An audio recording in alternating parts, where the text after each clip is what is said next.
belly you're hearing? That means it's supper time, and boy, am I hungry.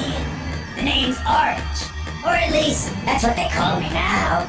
My real name is long forgotten, just like everything else about who I was before. I'm a whole nother animal now, except for one thing. My hunger remains.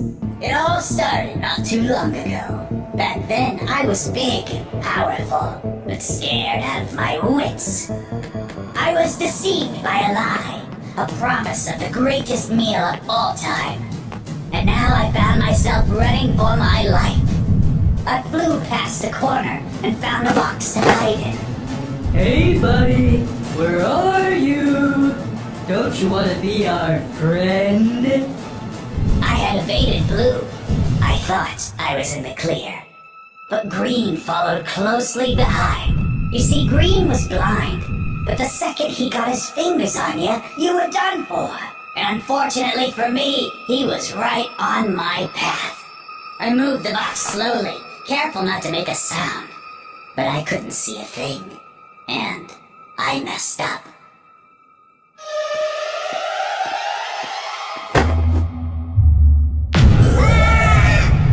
Green grabbed me and brought me back to the lab. Green was a dutiful servant.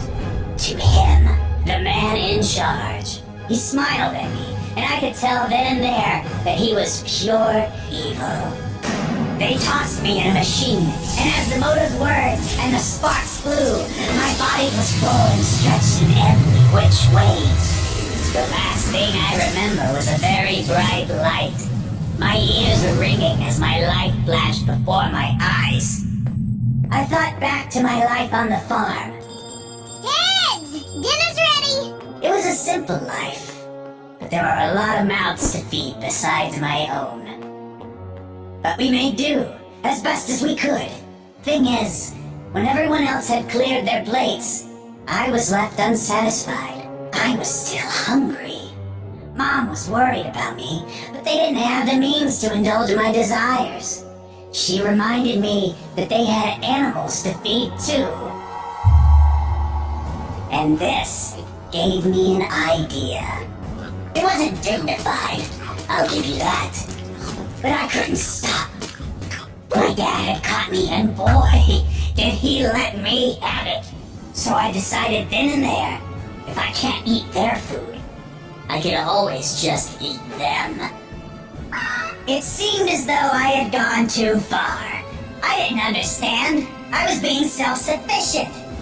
Did they just expect me to sit by a dog bowl and wait for my food to be delivered on some sort of set schedule? Never. My habit had gotten so bad in their eyes that they decided to send me off to boarding school. The first day started off very scary for me. I was worried about being the odd one out. But then I realized I was huge, big, and powerful. This filled me with a sense of pride. At the cafeteria, the lunch lady gave me a meager serving, and I devoured it all in one big old bite. The others thought this was awesome. That I was awesome. Those guys offered up their own lunches just to watch the spectacle, and I happily obliged. Downing tray after tray, there was no rule against sharing, you see.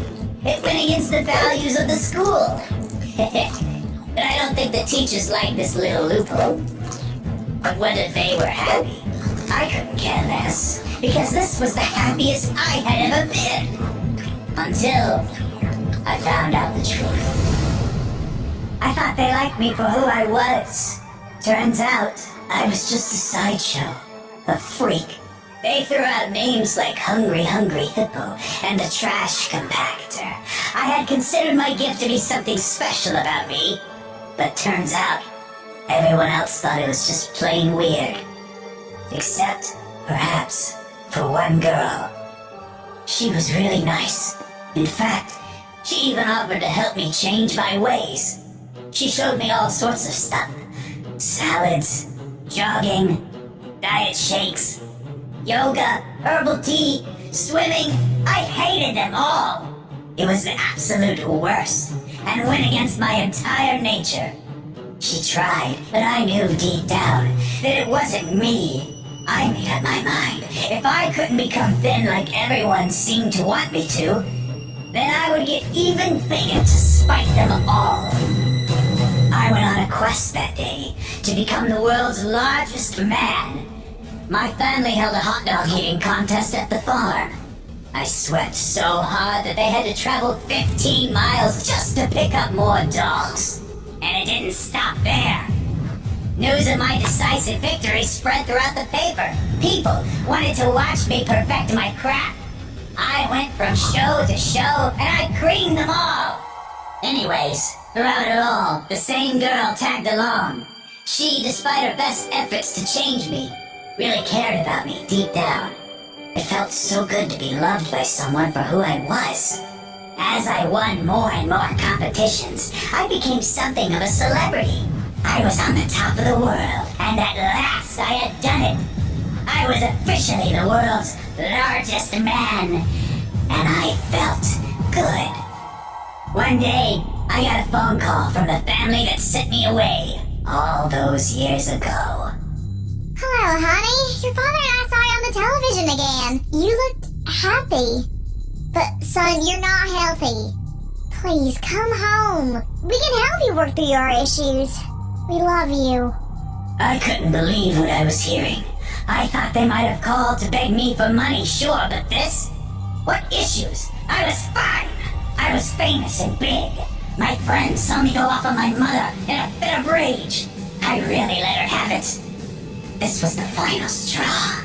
She told me that she didn't like what I was turning into, that the fame had gotten to my head, that I was becoming a monster. I showed her the door, and as she cried her tearful goodbye, I was already on the phone again, ordering myself a pizza. Until I caught a look at myself.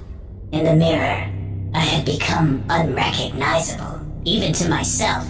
And of course, my only solace was found in more food.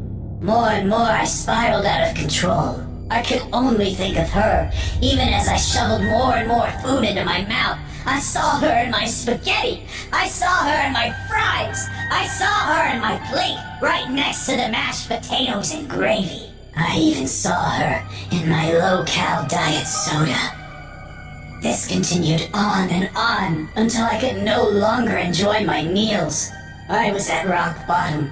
This all changed when I got one more phone call. Hello, is this the world's largest man? Not anymore. I'm retired. I can't eat like I used to. Nonsense. You just haven't found the right meal yet.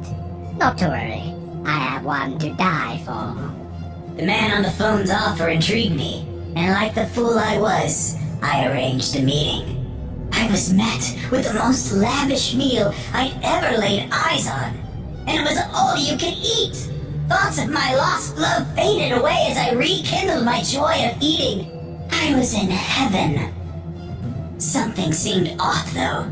The two waiters were wearing sheets over their heads, and one of them kept bumping into the table. I thought it must have just been some weird uniform, and maybe it was the clumsy one's first day, until it came.